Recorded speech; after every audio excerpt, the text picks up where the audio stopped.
আসসালামু আলাইকুম আরহামতুল্লাহি ওয়া বারাকাতুহু নাহমাদুহু ওয়া নুসাল্লি আলা রাসূলিল কারীম আম্মা বাদ। সম্মানিত উপস্থিতি মুসলিম ভাই বন্ধুগণ, আমরা যতই এই দুনিয়াতে থাকতে চাই, দুনিয়াতে আমাদেরকে কেউ রাখবেন না, আর দুনিয়াতে থাকার জায়গাও নাই। এই দুনিয়া থেকে আমাদের একদিন চলে যেতে হবে, আর আমাদের যে স্থান হবে কবর, হাসর, মিজান, ফুলসিরাত। আমরা যদি খালি হাতে দুনিয়া থেকে বিদায় হই, তো আমাদের এই ঘাটিগুলোর অবস্থা খুবই খারাপ হবে। এই জন্য আসুন, আমাদের কবরের জন্য, মিজানের জন্য, হাসরের জন্য আমরা এই দুনিয়া থেকে কিছু করে নিয়ে যাই। আল্লাহর হুকুমগুলো মানি, রসুলের সুন্নতগুলো মেনে যদি দুনিয়া থেকে যেতে পারি, আমাদের সব ঘাটিগুলোই আল্লাহ তাআলা আমাদেরকে সহযোগিতা করবেন, এবং কি সব ঘাটি থেকে আমরা মুক্তি পাব। আর যদি আমরা দুনিয়া থেকে কিছু না করে যেতে পারি, তাহলে আমাদের সব ঘাটি কি বিপদ আর বিপদ। হুজুর আকরাম সাল্লাল্লাহু আলাইহি সাল্লাম বলছেন, আল্লাহ পাক মউতকে সৃষ্টি করে হাজার হাজার বছর পর্দার আড়ালে লুকিয়ে রেখেছিলেন তার, এবং মউতকে হাজার হাজার জিনজির দ্বারা বাঁধা ছিল। ফেরেশতারা তার নিকট যেতে পারতেন না। আদম আলাইহিস সালামকে সৃষ্টি করার পর মউতকে ছেড়ে দেওয়া হলো, এবং ফেরেশতাদেরকে ধীরাস্তে দাঁড়িয়ে মউতকে দেখার হুকুম দিলেন। সকলে দাঁড়িয়ে মউতকে দেখতে লাগলো। মউত চক্ষু খুলে পাখা মেলে তার উপর দিয়ে উড়িয়া যাইতে লাগলো, আর বিরাট আওয়াজ করতে লাগলো, আমাকে আল্লাহ সৃষ্টি করেছেন, আমার নাম মউত। আমি মা বাবাকে দুনিয়া থেকে নিয়ে সন্তানকে এতিম বানিয়ে দিই, সন্তানদেরকে নিয়ে মা বাবা বুক খালি করে দিই, আমার নাম মউত। আমি ঘর বাড়ি দালান কোঠা খালি করে দিই, আমার হাত হইতে কেউ রেহাই পাই না। মউত এই ভয়ানক আকৃতি এবং ওই ভয়ানক আওয়াজ শুনে সকল ফেরেশতা বেহুশ হয়ে গেল। এই অবস্থায় 2000 বছর চলে গেল। পরে 2000 বছর পর তারা চক্ষু খুললো, হুশ হলো।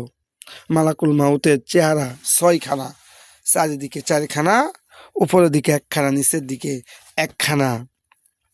ডান দিকে চেহারা দিয়ে পূর্বের দিকে মানুষের রূহ কবজ করেন, বাম দিকে চেহারা দিয়ে পশ্চিম দিকে লোকের রূহ বাহির করেন, পিছনের চেহারা দিয়ে কবিরা গুনাহগারের রূহ বাহির করেন, সামনের দিকে চেহারা দিয়ে মুমিনের রূহ বাহির করেন, উপরের দিকে চেহারা দিয়ে আসমানবাসীদের রূহ বাহির করেন, পায়ের নিচের চেহারা দিয়ে জিনদের রূহ বাহির করেন। তার 70খানা পা এবং 4খানা ডানা আছে। যত সংখ্যা মানুষকে আল্লাহ পাক সৃষ্টি করেছেন বা করবেন, তত সংখ্যা চক্ষু আর জিহ্বা তার শরীরে পরিপূর্ণ, তত সংখ্যা হাতও তার শরীরে রয়েছে। উহা দ্বারা তিনি রূহ বাহির করবেন। তার 1খানা পা দুজকের পুলের উপর, আরেকখানা পা বেহেশতের তখ্তের উপর। তার শরীর এত বড়, যদি তার মাথার উপর সারা দুনিয়ার সাগরের পানি ঢালিয়ে দেওয়া হয়, তবে এক বিন্দু পানি মাটিতে পড়বে না।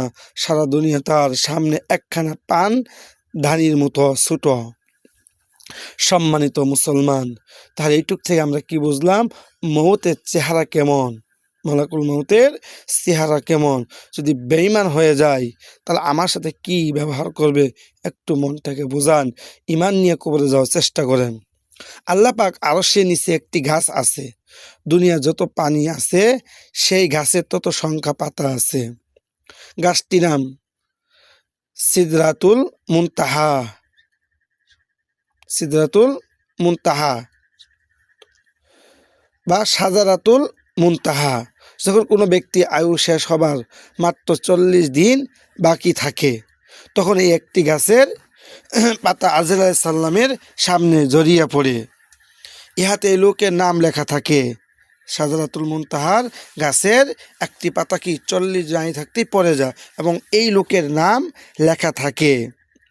তার নাম লেখা থাকে, তার বংশের নামও লেখা থাকবে, সে কোন বংশের লোক এগুলোও লেখা থাকে।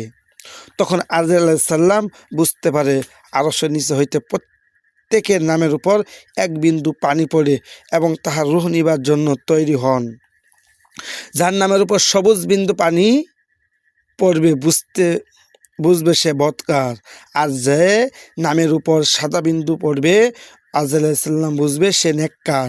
হুজুর আকরাম সাল্লাল্লাহু আলাইহি সাল্লাম বলেন, জবাব জবাব যখন বন্ধ হয়ে যায় তখন তার নিকট 5 জন ফেরেশতা আসে। যখন জবাব বন্ধ হয়ে যায়, মানুষের কথা যখন বন্ধ হয়ে যায়, 5 জন ফেরেশতা তার নিকট আসে। প্রথম ফেরেশতা এসে বলে, ওরে আল্লাহর বান্দা, আমি তোমার রিজিকের ব্যবস্থা করিতাম, আজ সারা জাহান ঘুরিয়া তোমার জন্য এক লোকমা খাদ্য আনতে পারলাম না, তোমার রিজিক দরজা বন্ধ হয়ে গেছে। দ্বিতীয় ফেরেশতা এসে বলে, ওরে আল্লাহর বান্দা, আমি তোমার পানির ব্যবস্থা করে আসছিলাম, আর সারা জাহান ঘুরিয়া তোমার জন্য এক বিন্দু পানিও পাইলাম না। তৃতীয় ফেরেশতা এসে বলবে, ওরে আল্লাহর বান্দা, আমি তোমার চলাফেরার ব্যবস্থা করিতাম, আর সারাটা জাহান, সারাটা পৃথিবী, সারা দুনিয়া ঘুরে এসেও তোমার জন্য এক কদম জায়গাও পাইলাম না।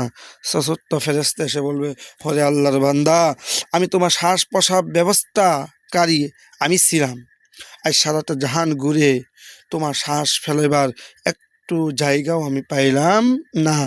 অবশেষে শেষ সময় 5 নাম্বার ফেরেশতা এসে বলবে, ওরে আল্লাহর বান্দা, তোমার হায়াতের ব্যবস্থা আমি আমার হাতে ছিল, আজ সারা জাহান ঘুরিয়াও, সারা পৃথিবী ঘুরিয়াও আমি তোমার জন্য এক মুহূর্ত হায়াত পাইলাম না, তাই আমরা সবাই বিদায় হয়ে গেলাম।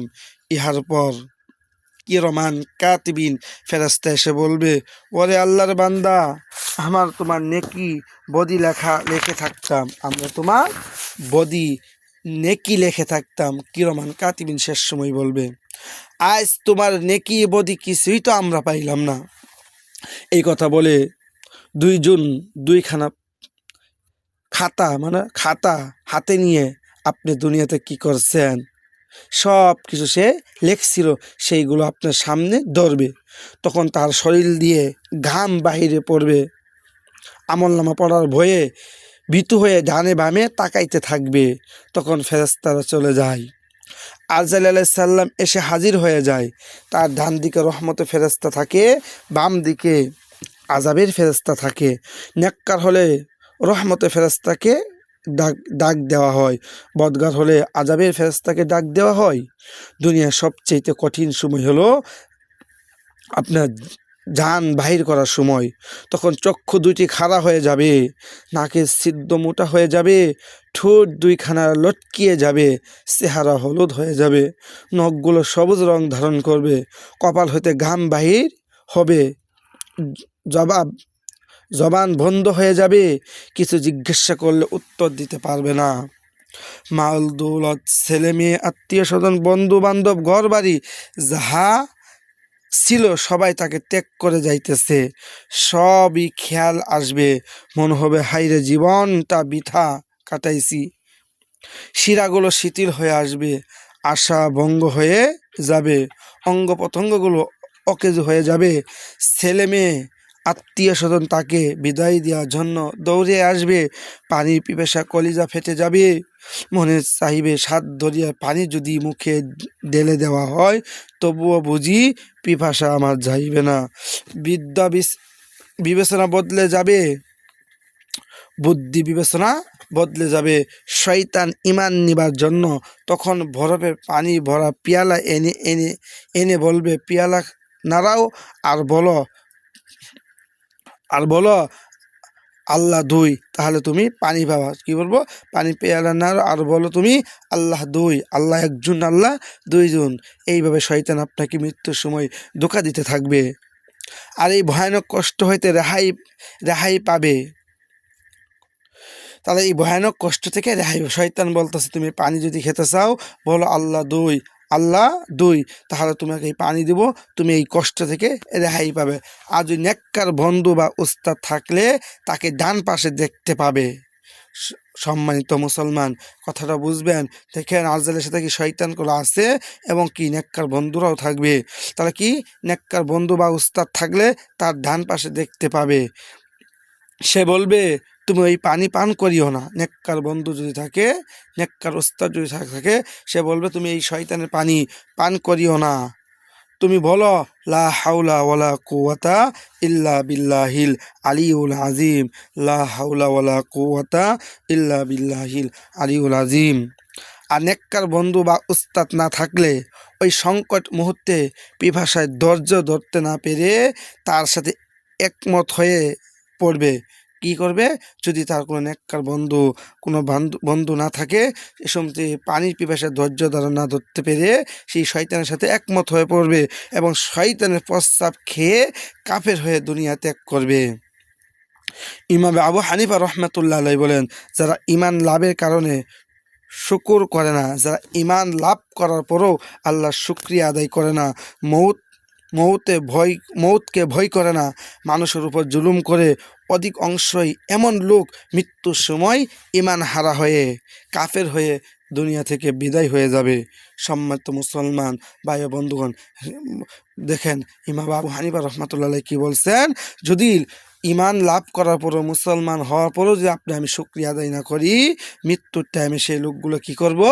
ঈমান হারা হয়ে দুনিয়া থেকে যাবে। এমনকি যারা মানুষের উপর জুলুম করে তারা ঈমান হারা হয়ে দুনিয়া থেকে কাফের হয়ে বিদায় হবে।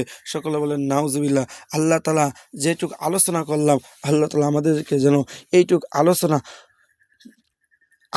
এর উপর আমল করা তৌফিক দান করে। সকলে বলেন আমিন। আল্লাহ তাআলা আমাদের সকলের সহায় হয়। আসসালামু আলাইকুম ওয়া রাহমাতুল্লাহি ওয়া বারাকাতুহু।